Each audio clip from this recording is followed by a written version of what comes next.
the slightest degree nervous, either in dreams or otherwise. She was standing one day, the day before I was taken ill, which was June 5th, at a window that looked out on the terrace with Trelawney. It was daytime. She thought she saw Shelley pass by the window, as he often was then, without a coat or jacket. He passed again. Now, as he passed both times in the same way, and as from the side towards which he went each time, there was no way to get back except past the window again. So what she's seeing is she sees him go this way. And then she sees him again go this way. Go this way. Right. And there was no way for him to get back. And that's more what I'm saying. Yeah. Right. So, right.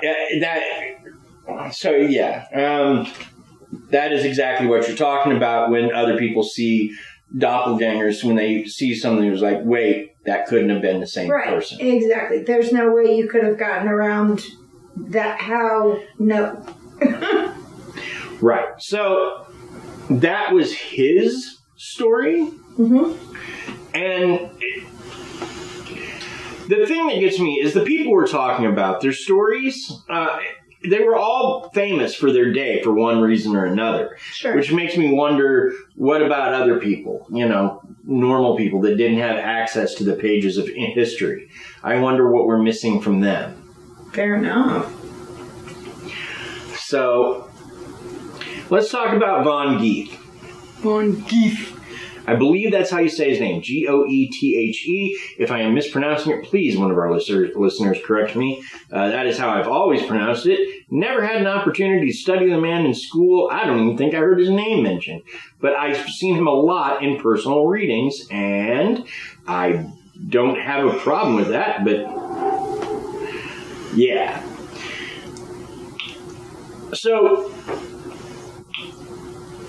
Geeth is an author. Mm-hmm. He was alive in the 1800s. Okay. He's a German author, Johann Wolfgang von Geeth. Okay. And at near the end of book 11 of his autobiography, Poetry and Truth, back in the day, people wrote long stuff. Was he that impressive that he needed to write? So, okay, he was book 11. How many are there? I don't know. Okay, go ahead. I don't know. That's what you... Amid all the pressure and confusion, I could not forego seeing Frederica once more. Those were painful days, the memory of which has not remained with me. When I reached her, my hand for my horse, the tears stood in her eyes, and I felt very uneasy. I now rode along the footpath towards Drusenheim, and here one of the most singular forebodings took possession of me. I saw, not with my eyes of the body, but with those of my mind, my own figure coming towards me, on horseback, and on the same road, attired in a dress which I had never worn.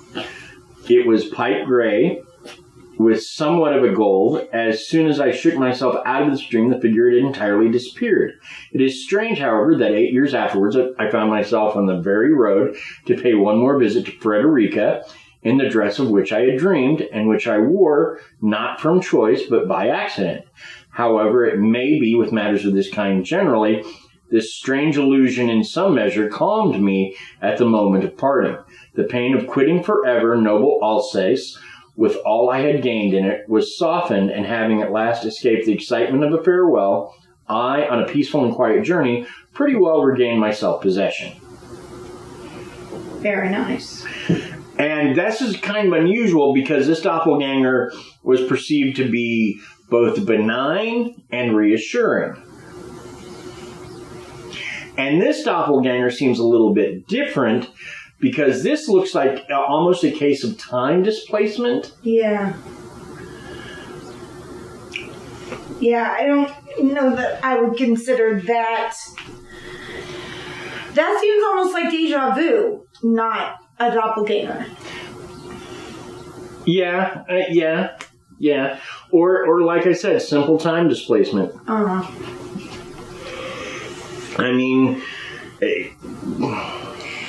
See, and I think sometimes that's another one of those things where there can be so much discussion on anything that leans in these realms is that there are such vastly different ways of interpreting the things that we see and the things that we hear and the way that our minds connect A to B to C. Yeah. And I think if this were a true case of a doppelganger, that there would be some fear involved, but he didn't seem afraid at all. In fact, it sort of reassured him. Right.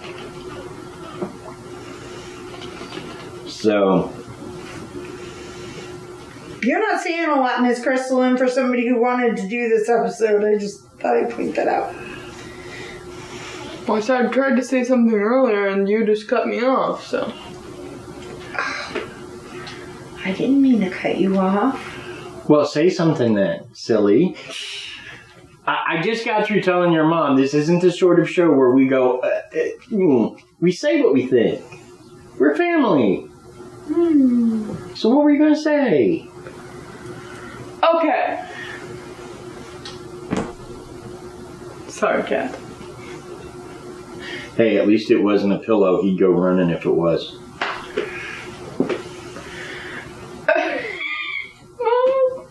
It's okay. Go. What do you want to say, baby?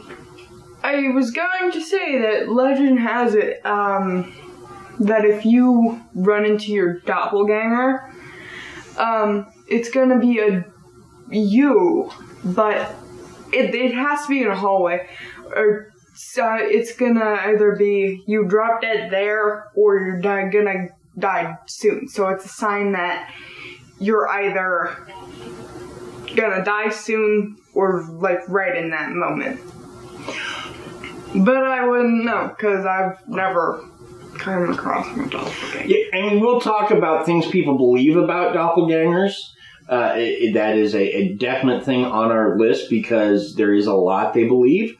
Let's take another brief minute for a word from our sponsors, and then we'll move on to a couple other famous doppelgangers, and then we'll talk about things that people believe about them.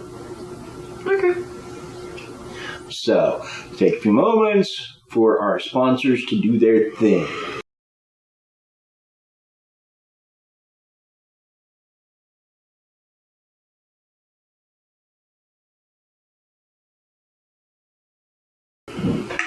Alrighty then. Yep. I feel sponsored. All the sponsoring! So let's talk about George Tryon. Now, he was Vice Admiral Sir George Tryon. So he was a British admiral, or, well, in this case, Vice Admiral, which is even higher. See, I would think Vice would be the underneath of the Admiral, but... He was said to have walked through the drawing room of his family home in Eaton Square, London, looking straight ahead without exchanging a word to anyone in front of several guests at a party being given his wife on the 22nd of June, 1893, while he was supposed to be on a ship of the Mediterranean Squadron maneuvering off the coast of Syria. Subsequently, it was reported that he had gone down with his ship, the HMS Victoria, the very same night after it collided with the HMS Camperdown, following an unexplained and bizarre order to turn the ship in the direction of the other vessel. Weird. Now, there is a modern term for doppelganger, and that is twin stranger. We've got that term since the advent of social media. People will upload a photo of themselves, and facial recognition software attempts to match you with another user of similar appearance. That's your twin stranger. Wow, that's weird. It is. And I have not had it happen, but I know people who have. In fact, I want to say Heather recently posted like all the things that she was asked to tag herself in, and it was like kind of crazy. Wow. Heather, like Heather, soul Yep, sister? That Yeah, Heather. that Heather. Your soul sister, baby. want to hear it said. So let's talk about probably the most famous person to encounter his doppelganger. And that would be Abraham Lincoln. President Abraham Lincoln, and this is the situation I was talking about. Abraham Lincoln was deeply interested in psychic phenomena. Following the death of his 11-year-old son, Willie, of typhoid fever, or if you believe the movie Abraham Lincoln Vampire Hunter, he was killed by a vampire, Lincoln was consumed with grief. He was persuaded by wife Mary to participate in several seances held in the White House, which, prior to this, I did not know that seances were ever held in the White House. You didn't know that they had seances in the White House? I did not. Oh, all the time. I did not. That was a big thing. Seance. Do you know what a seance is? No. It is... It's a gathering around the table in an attempt to contact the dead. Oh yeah, never mind. I know what a seance is. Now, most of the time, seances were bunk. They were designed to trick the person. They still do them to this day, and most of them are still bunk. Bunk. Mary believed that professional mediums could pierce the veil between this life and the next, allowing her and her husband to communicate with their dead son. Once Lincoln attended a seance in which a piano lifted up and moved around the room. It was the opinion of the mediums who worked with President Lincoln that he was definitely the possessor of extraordinary psychic powers.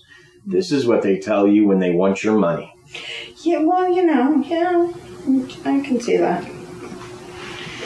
Now, the first day after his election to the presidency in 1860, Lincoln called his good friend, journalist Noah Brooks, into his office. He had been startled by a vision of seeing two of his faces at once in a mirror and wanted to tell Brooks about it. Brooks made a written record of the conversation, later including it in his White House memoirs, Washington in Lincoln's Time, adapted from Brooks' work. These are Lincoln's words. It was just after my election in 1860 when the news had been coming in thick and fast all day, and there had been a great hurrah, boys, so that I was well tired out and went home to rest, throwing myself down on a lounge in my chamber. Opposite where I lay was a bureau with a swinging glass upon it. And here he got up and placed furniture to illustrate the position. And looking in that glass, I saw myself reflected nearly at full length. But my face, I noticed, had two separate and distinct images, the tip of the nose of one being about 3 inches from the tip of the other. I was a little bothered, perhaps, startled, and got up and looked at the glass. The illusion vanished. On lying down again, I saw it a second time, plainer if possible than before. Then I noticed that one of the faces was a little paler, say 5 shades than the other. I got up, and the thing melted away, and I went off, and in the excitement of the hour, forgot all about it. Nearly, but not quite, for the thing would once in a while come up and give me a little pang as if something uncomfortable had happened. When I went home again that night, I told my wife about it, and a few days afterwards I made the experiment again, when, with a laugh, sure enough, the thing came back again, but I never succeeded in bringing the ghost back after that.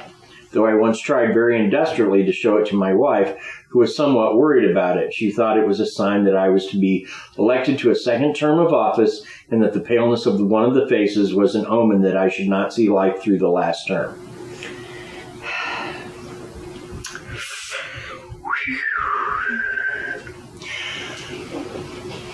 So, There you go. that's Lincoln's doppelganger. Seen in a mirror. Ooh, spooky.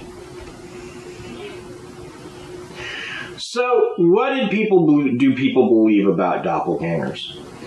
Well, the most widely known myth is that they are an omen of death.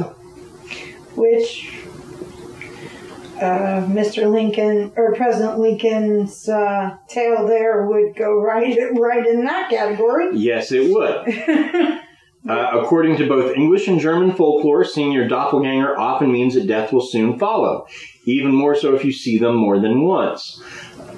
This idea is backed up by the many stories throughout time that have told tales where someone died shortly after seeing their doppelganger multiple times, like Lincoln. Mm-hmm. So,